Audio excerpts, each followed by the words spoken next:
I'm announcing another $800 million to further augment Ukraine's ability to fight in the east, in the Donbas region. This package includes heavy artillery weapons, dozens of howitzers, and 144,000 rounds of ammunition to go with those howitzers. It also includes more tactical drones. In the past 2 months, we've moved weapons and equipment to Ukraine at record speed. That was President Joe Biden announcing that the United States is sending another $800 million worth of weaponry to Ukraine in its battle against this Russian invasion. But what's likely to happen to all those weapons when all's said and done, when this war hopefully eventually is over? That is a problem, especially with the Defense Department making it abundantly clear that they don't really have any way of tracking these weapons, and they don't have safeguards in place to ensure that the weapons don't end up in the wrong hands. So CNN of all places actually reported on this, and they did a pretty good job in noting what some of the risks are. And I want to share those risks with you. As they write, the United States has few ways to track the substantial supply of anti-tank, anti-aircraft, and other weaponry it has sent across the border into Ukraine, a blind spot that's due in large part to the lack of US boots on the ground in the country. I disagree with that part. I hope they're not trying to push for boots on the ground in the country, but let me continue. And the easy portability of many of the smaller systems now pouring across the border. And again, we obviously don't want to send boots on the ground, but we also should have some sort of strategy in place to ensure that the weapons don't end up in the wrong hands. But to be fair, the United States does have a pretty long history of arming various countries and then having to deal with the unintended consequences of doing so. Both current US officials and defense analysts say that that in the long term, some of those weapons might end up in the wrong hands. For instance, one person says, we have fidelity for a short time, but when it enters the fog of war, we have almost zero, said one source briefed on US intelligence. It drops into a big black hole and you have almost no sense of it at all after a short period of time. It's also a problem that the United States is relying on intel from Ukraine, which clearly Ukraine has a conflict of interest here. They're gonna want to do whatever is necessary to bolster their case for more weapons. The Biden administration and NATO countries say they are providing weapons to Ukraine based on what the Ukrainian forces say they need, whether it's portable systems like Javelin and Stinger missiles or the Slovakian S-300 air defense system that was sent over the last week. Javelin and Stinger missiles and rifles and ammunition are naturally harder to track than larger systems like the S-300, which was shipped by rail. Although Javelins have serial numbers, there's little way to track their transfer and use in real times.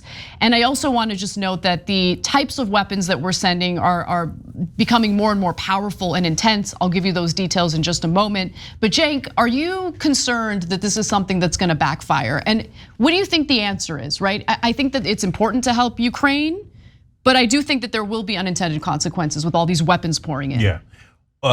So first of all, it's important to acknowledge that everything is a cost-benefit analysis. So in the political world, there's nonstop talk of black and white issues. Either something is a terrific idea or it's a terrible idea, and there's no weighing of the issue. No, this is a case where, is there a potential downside? Clearly there is, right? Could some of it go in the wrong hands? Could some of it be sold in the black market? Of course, right? So there are downsides, but I think the upsides are much, much larger. Okay, so let me explain why. So number one, the weapons that they are getting to the Ukrainians, and very effectively so, by the way, I'll talk about that in a second, are doing serious damage to the Russian military. And so I don't, just in a bubble, I don't care about damaging the Russian military, but in the context of them invading Ukraine, I care a lot about damaging the Russian military within Ukraine, right? So that they could drive them out, so that less people can die, so that wars of aggression are not awarded. Guys, there's a second reason why I'm not as concerned in Ukraine. If we were going to go arm rebel forces in Syria, they are rebel forces, not state actors. They are much, much harder to control. And as you know, there was nefarious forces all around in different camps in Syria, right? Now, even in Afghanistan, when we gave to the government of Afghanistan, we knew that government was so weak that you could just push them over with a feather. We told you that on the show for about 20 years straight. So that was not a surprise. The Pentagon could have pretended to be surprised, but they were not in reality surprised. So that government was so weak, we were really afraid anybody could just knock them over and take those weapons. But the Ukrainian government is not that weak. And so it presents a smaller risk, not a non-existent risk, but a smaller risk versus the reward of, oh my God, they're doing real damage to the Russians. And so that brings me to how we're getting to them, getting the weapons to them effectively. It's amazing, we're just bringing them across the border from Poland. Number one, it's possible the Russians' capabilities are way lower than we realized. I mean, I thought partly because of the news industry, right? But partly because of movies and media, et cetera, you get this sense, everybody does, including me, of like, oh, everybody's tracking with satellites, Americans are, Russians are, Chinese are, and everybody knows where everyone is within like a 6-foot perimeter. Giant amounts of weapons are being used against the Russians and just like doing massive damage to the Russian military. They haven't found any of them yet crossing the border. It is crazy. So Russia, both publicly and privately, has acknowledged the weaponry pouring into Ukraine. By the way, through Poland, through Western Ukraine, they've publicly said that they want to target those shipments, but they haven't targeted any of those shipments. And so right now, the intelligence community is trying to figure out why that's the case. They have a few theories, including one theory that the Russian military knows the weapons are coming in, but they don't quite know exactly where they're coming in from. Which I think is fascinating. Like, how are you unable to figure that out? But you're right. I mean, there have been so many incompetent moves by the Russian military here that show you not only their incompetence, but how they lack the power that we were under the impression they had previously. Yeah, well, that's the thing about using power. People might find out you don't have as much as you thought you had, or that you were claiming you had.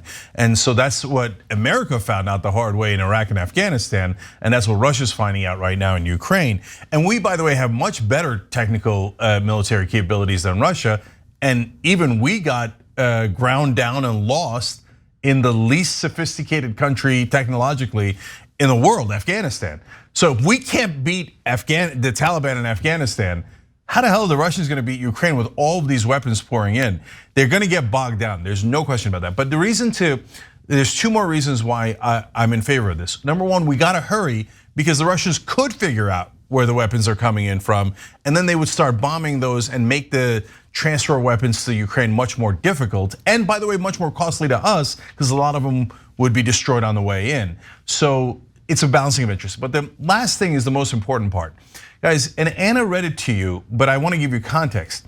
So the solution that Washington is offering for, well, I don't know if we can track them well enough, is boots on the ground. Exactly. No. No boots. Yeah, the CNN article, obviously fed to them by Pentagon sources and defense contractors, mentioned 4 different times that the way to solve the tracking issue is to put American boots on the ground in Ukraine. No, that is not the way to solve it. You're doing propaganda. So there's actual news buried in the article about the weapons and how they're getting in and what kind of weapons. But it's also surrounded by propaganda, which is, well, it would be way better if we put American troops on the ground. That way we can get into a much bigger and messier conflict where the defense contractors would make even more money. No, you hit the nail on the head. You're absolutely right about that. Because what was jarring to me about CNN of all places covering this was the fact that for the first time I saw CNN show concern about where these weapons will eventually end up, which is it's uncharacteristic of any corporate media outlet. But what I did also find jarring was that you have Defense Department officials specifically raising alarm about where the weapons end up. And that is especially uncharacteristic of anyone serving in the Defense Department. And so really the whole point of this piece at the end of the day is to manufacture consent, to drum up support for American boots on the ground, something that we absolutely must resist because it's not about ending the war, it's about escalating the war for these Defense Department officials. So you might be in favor of arming Ukraine, helping Ukraine, and to be quite frank, as we've talked about on the show, anyone who might be wondering, like, why is this our responsibility? Why are we doing this? Remember, the United States persuaded Ukraine to give up its nuclear weapons in exchange for security guarantees. So this is a commitment that the United States had previously made to Ukraine, and I think it's important to follow through with those commitments, especially when it comes to getting countries to give up their nuclear weapons, something that I think is incredibly important to do. But one other caveat I want to add to that is, you see how easy it is for money to just be appropriated for any type of military cause. But when it comes to social spending programs here in the United States, they either nickel and dime you, they either means test you, or they just don't pass the legislation at all. Yeah. They clearly have the money. So I gotta add two things to that. One is Medicare for All, for example, even based on a very conservative Koch brothers funded research paper, shows that the country saves $2 trillion.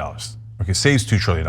So, but even if it costs a lot of money, which it doesn't, it would save 45,000 extra lives per year. So we get very emotional, and rightfully so, about the poor Ukrainian civilians being killed. To the best of my knowledge, 45,000 have not been killed yet in Ukraine. But 45,000 die every year here because we don't have universal health care. And it would save money. And still, every time that the national media talks about it, they go, how are you gonna pay for it? As if it's extravagantly expensive. The minute it's weapons, they're like, oh, you gotta pay, and you gotta pay more, pay double, pay 10 times more. And now, you guys wanna hear another really interesting part of this? Even by the admission of Raytheon's CEO, you know, the money largely isn't going to create new weapons and send it to Ukraine. That would take too long. We're sending weapons we already have. Most of the money is going towards restocking our weapons. Yes, can I get which, by the way, is optional. We don't have to restock them. Yeah, you're right about that. And I want to give the details because we keep throwing numbers at you, including this latest round of $800 million. No, I mean, the United States has already appropriated billions of dollars toward Ukraine. Before I get to those details, though, I want to remind you of the statement from Raytheon's CEO prior to Russia invading Ukraine. This is when we suspected that it was going to happen, and Raytheon, along with other defense contractors, were salivating over it. So Greg Hayes, the CEO for Raytheon, said at the time, we are seeing, I would say, opportunities for international sales. The tensions in Eastern Europe, the tensions in the South China Sea, all of those things are putting pressure on some of the defense spending over there. So I fully expect we're going to see some benefit from it. And to be sure, they have. So getting back to what Cenk had mentioned in terms of like replenishing our reserves of military weaponry. So this fiscal year alone, defense contractors are guaranteed to also reap significant benefits from the Pentagon's Ukraine Security Assistance Initiative and the State Department's Foreign Military Financing Program, both of which finance the acquisition of American weaponry and other equipment, as well as military training. They have, in fact, been the two primary channels for military aid to Ukraine from the moment the Russians invaded and seized Crimea in 2014. Since then, the US has committed around $5 billion in security assistance to the country. Now, to your point about the DoD inventories, this is the part you should know about. More than half of the Pentagon's $6.5 billion portion of the emergency spending package for Ukraine is designated simply to replenish Department of Defense inventories. Lawmakers allocated $3.5 billion to that effort, $1.75 billion more than the president even requested. They also boosted funding by $150 million for the State Department's FMF program for Ukraine. So let's also be real and honest about the fact that there are private companies, private corporations, private defense contractors that are making, sorry for the pun, a killing off of this war in Ukraine. Yeah, and again, national media almost never acknowledges that these are private corporations whose goal is to maximize profit. So yeah, the war is a very, very good business for defense contractors. It's just a fact, it's an inescapable fact. And it's a fact, as we read to you in the quote, that they celebrate. They say, oh, great benefits are coming our way. Shareholders should be ecstatic about the imminent wars. And last word goes to one of our members, Dragon with the Girl Tattoo, said, I kind of doubt Boeing and Raytheon care where the weapons go after they get their money. So of course that's true. There's a caveat to that. If the weapons do end up in the wrong hands, that paves the way for them to send more weapons in whatever future war we have to deal with as a result of some dangerous militia having, these dangerous weapons. That's exactly what I was going to say. Sorry to step That's okay. on No. No, they actually would love it for it to wind up in the wrong hands. Same thing with gun manufacturers here in the US. Do you think they mind bad guys buying weapons? No, and it scares the bejesus out of the good guys, and they buy more guns, right? Same exact thing in the defense industry. The weapons going to the wrong places creates more conflict, which then America has to solve as the world police, etc. And finally, guys, again, nuance. So defense contractors have a very bad motive here, and they would want some of those things, those weapons to go in the wrong hands. They would also want us to put boots on the ground so we get stuck in a much bigger war. So be very, very careful.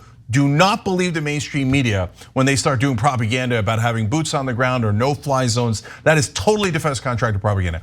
But at the same time, it doesn't mean that Russia didn't invade Ukraine and that Ukraine doesn't need help. Russia did, and Ukraine does definitely need help. So let's get them these weapons, but without buying into any of the BS from the defense contractors. And by the way, if you wanted to, as we stated earlier, you can get them all those weapons and not spend any money because you don't have to rebuy those weapons. Right. That's just a choice we're making. Thanks for watching the Young Turks. Really appreciate it. Another way to show support is through YouTube memberships. You'll get to interact with us more. There's live chat emojis, badges. You've got emojis of me, Anna, John, JR. So those are super fun. But you also get playback of our exclusive member-only shows and specials right after they air. So all of that, all you gotta do is click that join button right underneath the video. Thank you.